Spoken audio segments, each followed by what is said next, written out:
Assalamualaikum warahmatullahi wabarakatuh.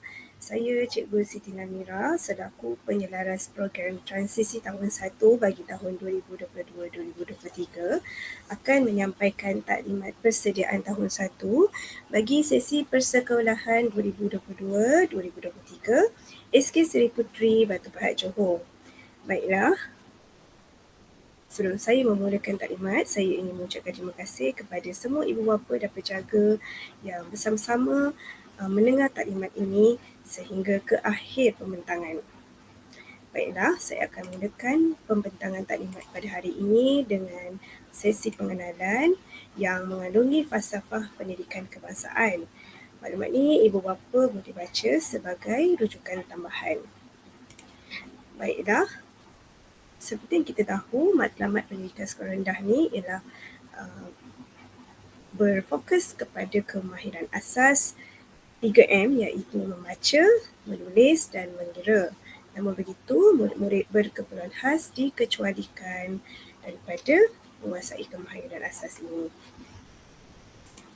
Seterusnya ialah dasar pengoperasian pendidikan rendah wajib. Di sini terkandung pernyataan dasar, penalti dan tarikh kuat kuasa. Ibu bapa boleh baca untuk tindakan dan maklumat lanjut. Baiklah, saya mulakan dengan latar belakang.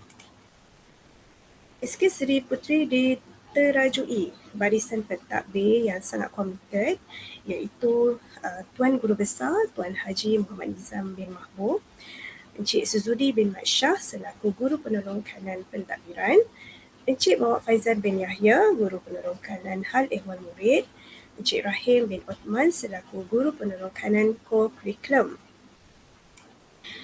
Seterusnya ialah Carta Organisasi Jawatan Kuasa tahun 1 bagi tahun 2022-2023 SK Seri Puteri diterajui oleh Tuan Haji Muhammad Nizam bin Mahbub selaku Guru Besar. Timbalan pengurusi pula ialah Encik Suzudi bin Mat Shah, JPK Pentadbiran. Naib Pengerusi 1 Encik Muhammad Faizal bin Yahya, Guru Penolong Kanan Hal Ehwal Murid. Naib Pengerusi 2 Encik Rahim bin Othman selaku Guru Penolong Kanan Co-Curriculum dan saya selaku penyelaras program transisi tahun 1 2.0 Puan Siti Namira Akilah binti Abdul Latif dan Setiausaha Puan Rafidah binti Abdul Rahman, Bidahari Puan Ummu Afiqah binti Muhammad Nur dan AJK terdiri daripada semua guru yang mengajar tahun 1. Baiklah, untuk makluman semua ibu bapa, guru kelas tahun 1 2022-2023 dimulakan dengan saya selaku guru kelas bagi kelas 1 inovatif, Cikgu Siti Namira, guru kelas 1 interaktif, Puan Rifah binti Abdullah dan guru kelas 1 informatif ialah Puan Rafidah binti Abdul Rahman.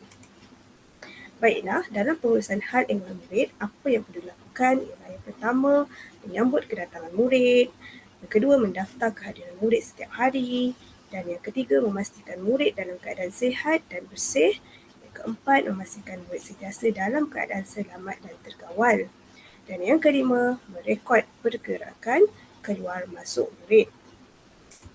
Baiklah, bagi waktu pengoperasian sekolah, waktu hadir, murid perlu hadir sebelum 7.20 pagi. Terpulang pula tertakluk kepada jadual waktu yang akan dikeluarkan.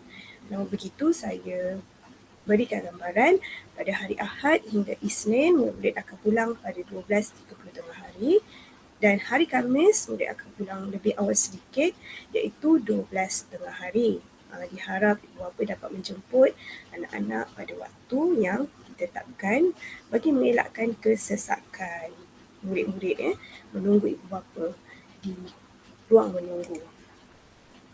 Baiklah, pakaian rasmi murid-murid SK Seri Puteri bagi murid lelaki berkemeja, bertali leher, seluar sekolah berwarna biru gelap dan berkasut hitam. Namun begitu, kasut hitam ni tak wajib. Terpulang sekiranya ada kasut putih, boleh pakai kasut putih. Dan untuk murid perempuan Muslim berbaju kurung seperti yang ada dalam gambar ni. Dan bagi murid-murid yang ingin melaksanakan aktiviti sukan, Aktiviti pendidikan jasmani, murid-murid akan memakai pakaian baju rumah sukan SK Seri Puteri yang ditempah khas oleh pihak sekolah. Namun mungkin akan mengambil masa lah. Sekiranya tempahan tu diambil akan mengambil masa kerana murid tahun 1 baru sahaja masuk sesi persekolahan tahun 2022-2023. Dan tanda leher serta tanda nama yang berencana juga ditempah oleh pihak sekolah, namun akan diberikan, tanda leher dulu akan diberikan pada semasa memberikan barang keperluan sekolah. Tanda nama akan mengambil masa sedikit kerana murid-murid baru sahaja mendaftar masuk. Okey, teruskan dengan pemakaian kasut hitam ni tidak wajib. Seperti yang saya katakan sebelum ini, pemakaian kasut hitam tidak wajib. Okey, kalau murid berpakai kasut hitam, mesti berpakai stokin hitam. Ataupun kalau kasut putih, pakai stokin putih. Namun dalam keadaan sekarang ini, bergantung kepada situasi semasa ibu bapa. Okey, baiklah. Untuk pengurusan kurikulum, di sini ada dinyatakan peruntukan waktu belajar murid sepanjang tahun lah, bermula semakan 2017 mengikut mata pelajaran masing-masing. Dan ini adalah takwim persekolahan 2022-2023 seperti yang kita lakukan sebelum ini. Sememangnya sesi persekolahan terbahagi kepada 3 penggal, penggal 1, penggal 2 dan penggal 3. Baiklah, untuk cuti perayaan yang dikeluarkan oleh Kementerian Pendidikan Malaysia juga disediakan dalam jadual yang saya tunjukkan.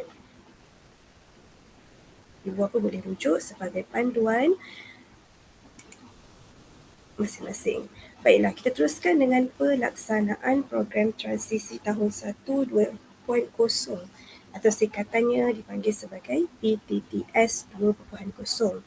Okey, setiap tahun bermula tahun lepas program transisi berlaku beberapa perubahan, termasuklah tahun ini ada beberapa perubahan tetapi tidak terlalu ketara. Baiklah, saya akan terangkan mula dengan surat yang dikeluarkan oleh Kementerian Pendidikan Malaysia seperti yang saya tunjukkan di sini. Ini adalah surat secara rasmi ataupun surat perkeliling yang dikeluarkan oleh KPM sebagai panduan untuk semua warga pendidikan dan juga boleh dijadikan sebagai makluman ibu bapa. Okey, seterusnya ialah KIT PTTS 2.0 yang telah dikeluarkan oleh KPM. Di sini KIT ini bertujuan untuk panduan, garis panduan kepada guru dan untuk melaksanakan program transisi kepada murid-murid. Sekiranya ibu bapa ingin mengetahui lebih lanjut apa yang akan dipelajari oleh murid, apa kandungan kurikulum yang akan dilaksanakan sepanjang program transisi tahun 1 bagi tahun ini, ibu bapa boleh mengimbas QR code yang telah disediakan ya. Baiklah, untuk PTTS 2.0 ni melalui atau terbahagi kepada 2 fasa, iaitu fasa pertama dipanggil sebagai fasa penyesuaian yang dilaksanakan selama 2 minggu dan merangkumi aktiviti seperti suai kenal, aktiviti fizikal, aktiviti rutin. Aktiviti rutin ni apa yang akan murid lakukan di kelas yang akan banyak didedahkan oleh guru kelas dan juga guru-guru subjek. Okey, baiklah. Selain itu, aktiviti pembelajaran, perbualan awal ini meliputi kepada bercerita lah khususnya dan rutin rehat. Bagaimana murid ingin membiasakan diri dia dalam situasi dan persekitaran di dalam kelas. Okey, namun begitu dalam fasa ini juga pelaksanaan pentaksiran. Bagaimana kita nak mengukur tahap kesediaan murid, kita akan mengukur menggunakan senarai semak kesediaan murid dalam lampiran A. Lampiran A ni ada dinyatakan dalam kit transisi yang saya nyatakan sebentar tadi. Baiklah, bermakna fasa penyelesaian ini 2 minggu. Seterusnya pada fasa kedua. Fasa kedua ialah fasa kesediaan yang akan dilaksanakan 2 minggu juga. Jadi sepanjang program transisi ini murid akan melakukan program ini selama 4 minggu. Jadi pada fasa kesediaan, murid-murid akan belajar secara pendekatan bertema. Maksudnya akan belajar mengikut jadual tahun 1, dilaksanakan oleh guru mata pelajaran masing-masing. Contoh bahasa Melayu akan mengajar mengikut tema yang diberikan bersama dengan murid-murid. Dan tema-tema tu akan dipilih berpandukan kepada kit transisi PTTS 2.0 yang dikeluarkan oleh KPM.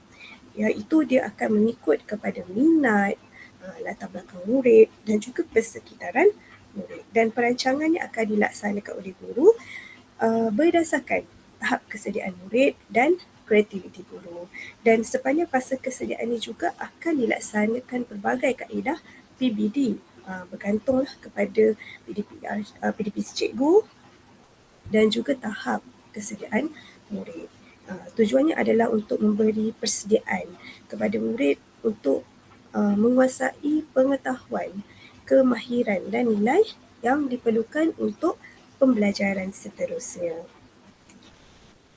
Baiklah, untuk tempoh pelaksanaan PTTS 2.0 pada tahun ini 2022-2023, seperti yang saya nyatakan sebentar tadi, PTTS ni akan dilaksanakan selama 4 minggu. Bermakna dia terbahagi kepada 2 fasa, iaitu fasa penyesuaian dilaksanakan 2 minggu bermula pada sesi persekolahan hari pertama 21 hari bulan 3 2022 hingga 31 hari bulan 3 2022. Okay, setelah tamat fasa penyesuaian 2 minggu, murid-murid akan sambung lagi satu fasa, iaitu fasa kesediaan yang juga dilaksanakan selama 2 minggu bermula 3 hari bulan 4 2022 hingga 14 hari bulan 4 2022. Bermakna setiap fasa ni telah dijadualkan pengajaran dan pembelajaran yang perlu dilaksanakan oleh guru-guru. Baiklah, secara keseluruhannya, tarikh pelaksanaan PTTS ini akan bermula 21 Mac 2022 sehingga 14 April 2022. Jadi, sepanjang program PTTS itu juga akan menggunakan buku transisi tahun 1 MGB yang telah ditempah dan akan diberikan oleh semua murid. Okey, jika ibu bapa ingin mengetahuilah apa kandungan dalam buku transisi yang dipelajari oleh anak-anak, ibu bapa boleh imbas QR code yang telah disediakan. Baiklah, sepanjang walaupun murid-murid melalui fasa program transisi, pentaksiran masih diteruskan. Sebelum saya terangkan lagi pentaksiran ni, saya dah berikan gambaran. Maksud pentaksiran ni ialah satu kaedah atau satu cara medium untuk mendapatkan maklumat perkembangan murid. Maksud kita nak ukur murid ni bagaimana perkembangan murid melalui senarai semak yang telah saya nyatakan sebentar tadi. Dan apa ciri-ciri pentaksiran tu mesti dilakukan dalam keadaan semula jadi. Maksudnya tiada paksaan. Apa yang guru lihat, itulah yang akan diukur. Dan ia berlaku secara tidak formal. Maksudnya secara tidak langsung lah. Bersifat diagnostik dan berterusan. Maksudnya pentaksiran ni akan berlaku sepanjang masa. Okay, contoh pentaksiran yang boleh dilakukan ialah senarai semak, skala kadar, rekod anekdot dan pelbagai lagi lah. Asalkan dapat mengukur perkembangan murid. Baiklah, bagi hal-hal lain ni berkaitan dengan maklumat sebelum persekolahan. Apa yang ibu bapa perlu tahu, hari pertama persekolahan akan bermula pada 21 Mac 2022 iaitu pada hari Isnin. Tak lama lagi. Dan yang kedua, tempoh bayaran keperluan sekolah seperti yang telah diwar-warkan dalam grup WhatsApp tahun 1. Tempoh bayaran ni diberikan masa bermula 25 Februari 2022 sehingga 17 Mac 2022. Ibu bapa boleh rujuk senarai bayaran keperluan sekolah yang telah diwar-warkan dalam grup WhatsApp kelas. Dan yang ketiga, untuk pengagihan buku tulis dan keperluan sekolah yang lain akan dibuat secara pandu lalu ataupun drive-thru di lobi bangunan pentadbiran SK Seri Puteri pada 20 Mac 2022 iaitu pada hari Ahad. Di dalam senarai bayaran kedai buku, dalam senarai bayaran keperluan sekolah tu telah dinyatakan tarikh tersebut.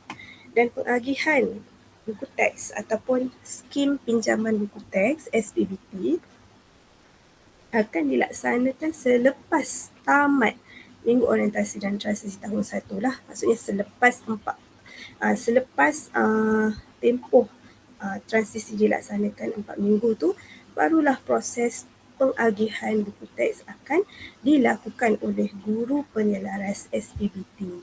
Jadi ibu bapa tak perlu bimbang kalau murid-murid baru masuk sekolah, memang kita tak akan bagi lagi buku teks lah, kerana mereka dah ada modul khas untuk program transisi yang telah disediakan. Dan yang kelima, sekiranya ada sebarang perubahan dan maklumat yang terkini, sememangnya akan dimaklumkan oleh guru kelas tahun 1 di dalam grup WhatsApp yang terkini. Okey, baiklah. Kita teruskan dengan senarai bayaran keperluan sekolah yang telah saya nyatakan sebentar tadi. Ini adalah jumlah bayaran yang perlu dibayar oleh ibu bapa, iaitu untuk tahun 1 ni telah disenaraikan lah apa keperluan-keperluan yang diperlukan oleh anak-anak untuk sesi persekolahan nanti. Dan pembayaran ini diberikan tempoh sehingga 17 hari bulan 3 2022 dan tarikh agihan keperluan sekolah ini akan diberikan pada 20 hari bulan 3 2022 dan tempatnya telah saya nyatakan tadi di lobi SK Seri Puteri. Masa akan dinyatakan atau akan diberitahu kemudian.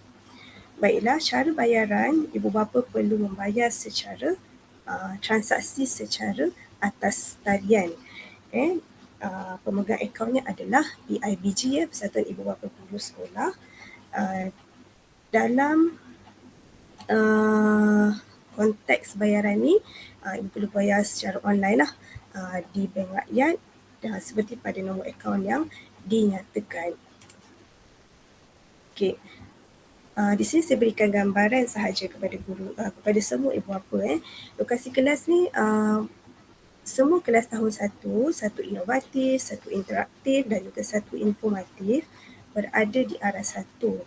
Seperti yang saya tunjukkan di sini, satu inovatif di depan sekali, satu interaktif dan satu informatif. Okey, maksudnya kelas ni adalah selaras lah. Dia bersebelahan saja. Okey. Hal-hal lain berkaitan dengan kesihatan. Seperti kita sedia maklum, sekarang ni kita masih lagi dalam fasa pandemik COVID-19. Jadi sekiranya ibu bapa dapati anak atau murid tidak sihat, tidak perlu hadir ke sekolah, perlu berjumpa doktor dan dapatkan sijil cuti, berehat dan makan ubat. Kemudian jika ada masalah tak dapat hadir ke atau disebabkan oleh COVID-19, tolong maklumkan kepada guru kelas sebagai makluman kerana kehadiran akan direkodkan setiap hari. Baiklah, dari segi keselamatan, murid-murid dilarang untuk membawa sememangnya barang kemas atau barang perhiasan diri tidak digunakan. Begitu juga dengan wang, mungkin boleh bawa tapi tak bolehlah terlalu banyak. Dan permainan alat-alat permainan, telefon bimbit ataupun apa-apa saja gadget yang tidak berkaitan tidak dibenarkan untuk dibawa ke sekolah.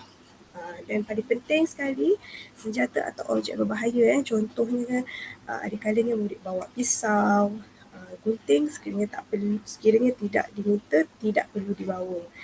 Okey, kerana bimbang akan berlaku perkara yang tidak diingini. Jadi, untuk maklumat peribadi pula, ibu bapa, tanggungjawab ibu bapa dan penjaga ialah perlu sentiasa mengemaskini maklumat. Contoh maklumat yang paling penting sekali ialah nombor telefon bimbit ibu bapa atau penjaga perlu dimaklumkan pada guru kalau ada perubahan. Okey, alamat kediaman dan waris yang terdekat, status kesihatan murid. Maksudnya sekiranya murid ni ada sejarah kesihatan lampau, boleh nyatakan pada guru sebagai makluman. Okey, apa persediaan ibu bapa? Apa yang perlu ibu bapa lakukan sebelum murid masuk ke alam persekolahan sebenar pada peringkat sekolah rendah ni, terutama tahun 1, berikan gambaran yang menyeronokkan, sediakan kelengkapan yang secukupnya kalau boleh, dan kemudian kemahiran pengurusan diri, cara kebersihan diri lah, kebersihan diri, pengurusan diri yang sangat penting. Okay, kemudian disiplin masa, contohnya tidur dan bangun awal supaya semasa di sekolah tidak berlaku apa-apa masalah. Okey, ini yang paling penting iaitu cleaning kit. Tetapi tiada paksaan ataupun tidak wajib. Sekiranya ibu bapa boleh menyediakan, ibu bapa sediakan sebagai sebagai apa kata sebagai bekalan tambahan kepada anak-anak. Cleaning kit ni sekiranya boleh disediakan, boleh bawa setiap hari tanpa gagal. Kenapa tanpa gagal? Sebab sangat pentinglah untuk kita menangani penularan COVID-19. Dia ada SOP yang ditetapkan oleh KPM dan juga pihak sekolah.